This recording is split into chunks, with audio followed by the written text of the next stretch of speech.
Quiero saludar con un fuerte abrazo a quien hacía mucho tiempo no lo teníamos, son dos, ¿ah?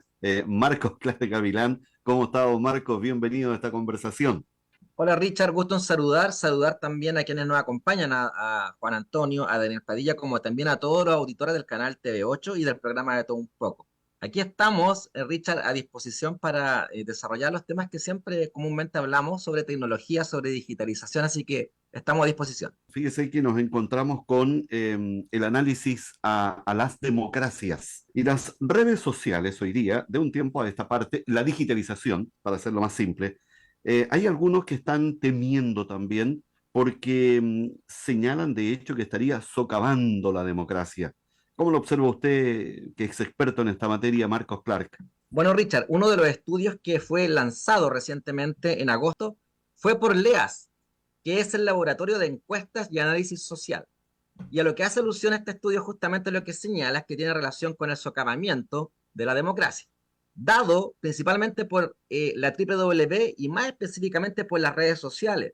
El conocimiento que se transmite es abrumador, ¿ah? Y en ese sentido, las personas que son las que están conectadas informan tanto verdades como también no verdades, ¿ah? Y ahí entra mucho que ver el conocimiento que tienen las personas respecto a qué es lo que sabe y qué es cierto de lo que no. Me explico. Así como Richard nos señalaba adelante, Richard Vargas, nos señalaba adelante sobre el cambio climático y algunas personas que son negacionistas, podemos ver hoy día, por ejemplo, que hay personas que creen que el hombre llegó a la luna y otras que no. ¿Ah? Cuando lo más lógico nos dice que sí. Lo mismo con el planeta que es redondo.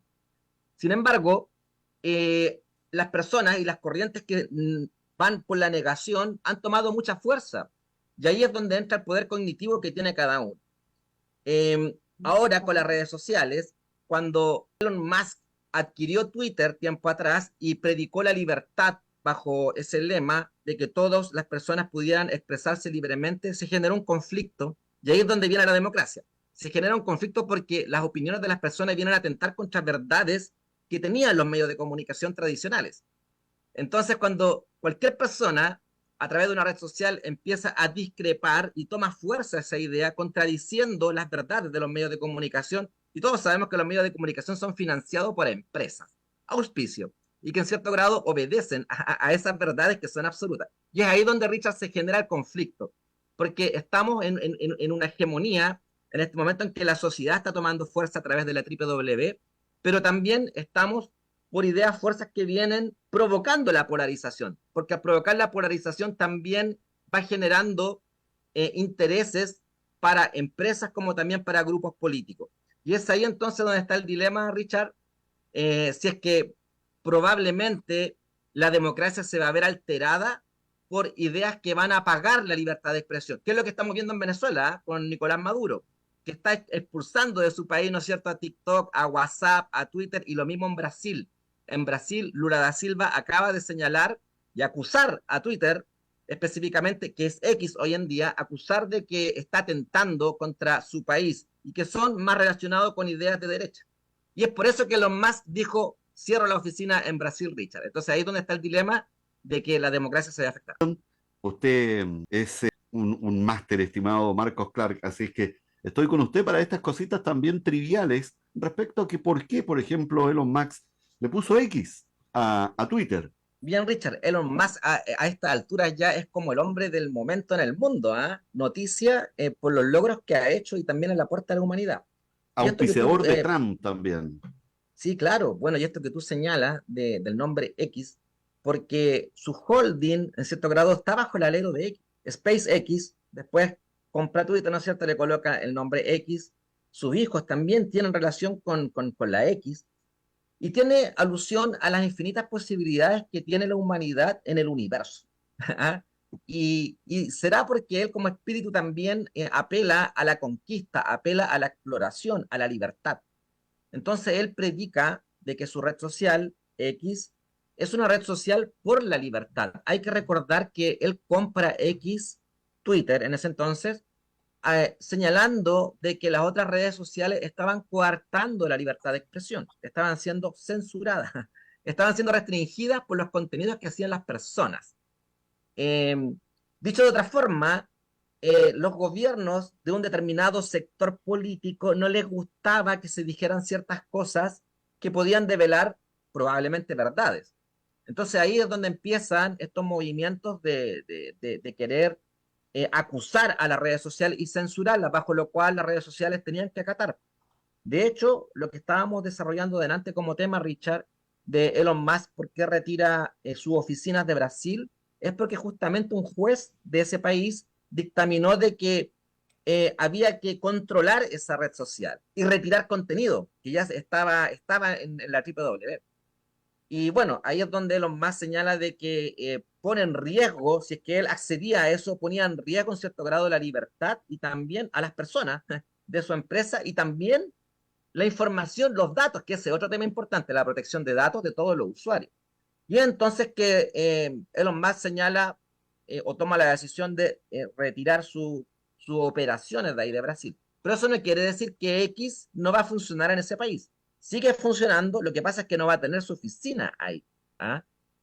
Y bueno, esa es la razón, Richard, de por qué el nombre X tiene una hegemonía y una connotación muy importante para Elon. Es por un sentido personal.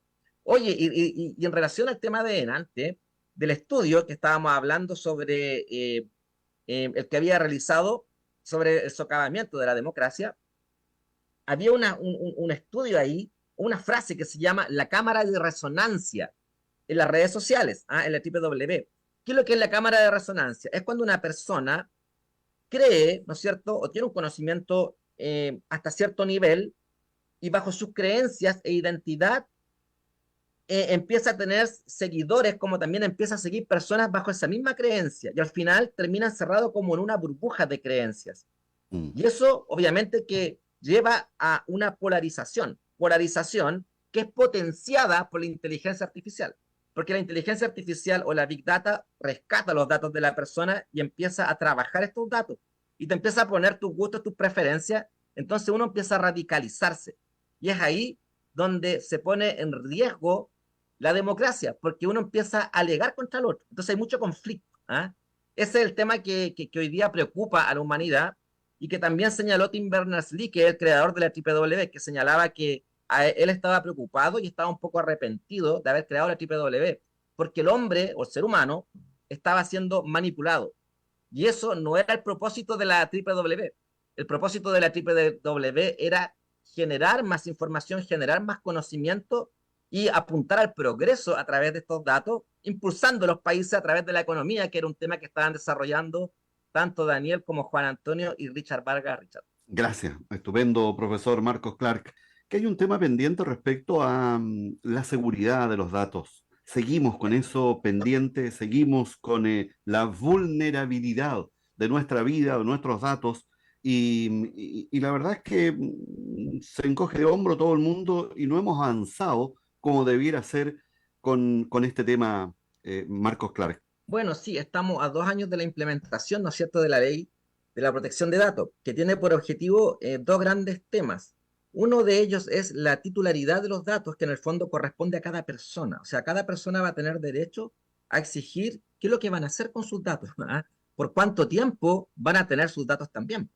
Entonces, se va a empoderar al ciudadano de tener un resguardo. Lo otro que hay que tener ahora ojo y que las empresas tienen que empezar a internalizar estos conocimientos y aprendizaje es en la seguridad de los datos. O sea, una cosa es que la empresa tenga los datos. Acuérdate cuando uno va a un supermercado, por darte un ejemplo súper sencillo, va a un supermercado, te piden el root y con ese root se tiene inmediatamente el monto de dinero que estás comprando, qué producto estás comprando y eso ya son datos. Pero ¿qué pasa si entra un hacker y se lleva esos datos de una cartera de clientes, como ha ocurrido con los bancos? Entonces, ahí, bajo esta ley, las empresas van a tener que hacerse responsables de todos estos acontecimientos que puedan ocurrir. Pero también en esta ley viene la realidad de la empresa, a qué se dedica y cuál es el propósito de ese dato. O sea, si ese dato va en directa relación para el beneficio del cliente, es decir, por ejemplo, si compró por dar un objeto, una mochila, y esa mochila se le despacha a domicilio, entonces se puede llamar por teléfono con los datos que dio para decirle, oye, estoy fuera de tu casa, para entregarte la mochila. Ya ahí hay un buen uso de los datos, pero si se ocupa para otras cosas, ahí es donde el cliente o la persona puede reclamar. Bueno, hay mucho paño que cortar, Richard, en este tema que es profundo, que podemos hablarlo en otro programa, pero por lo menos podemos dar las gracias de que pues, el país está tomando cartas en el asunto, porque antes esto no estaba legislado por falta de conocimiento. Así que qué bueno que se estén preocupando en un tema tan importante, sobre todo en estos tiempos de la Internet. ¿Alguna vez un diputado en ejercicio, un alcalde, le ha pedido ayuda, asesoría para informarse profesionalmente de esto, en atención a que usted es el conocedor del tema de la digitalización más grande, diría yo, de más conocimiento en el sur de Chile? Bueno, Richard, este tema lo venimos hablando nosotros acá en el programa hace años. Y hilando más fino, yo me acuerdo haber ido a congresos o a seminarios digitales de tecnología hechos por los gobiernos, independiente de qué gobierno sea, donde se le han hecho preguntas en vivo al mundo político, a ministros, seremis, y bueno, ahí se ve el desconocimiento que hay del mundo político sobre lo digital. Entonces, ellos que debieran dar el ejemplo, sobre todo en áreas del área digital, es que entonces hay una flaqueza, podríamos decir, en nuestro país. Pero lo importante es que se está avanzando. O sea, ahora Chile Valora acaba de sacar certificación de competencias en áreas de inteligencia artificial, como Estupendo. también el CENSE sacó cursos para fomentar la cultura digital Sí. en los habitantes de nuestro país. Así que eso también hay que destacarlo, Richard.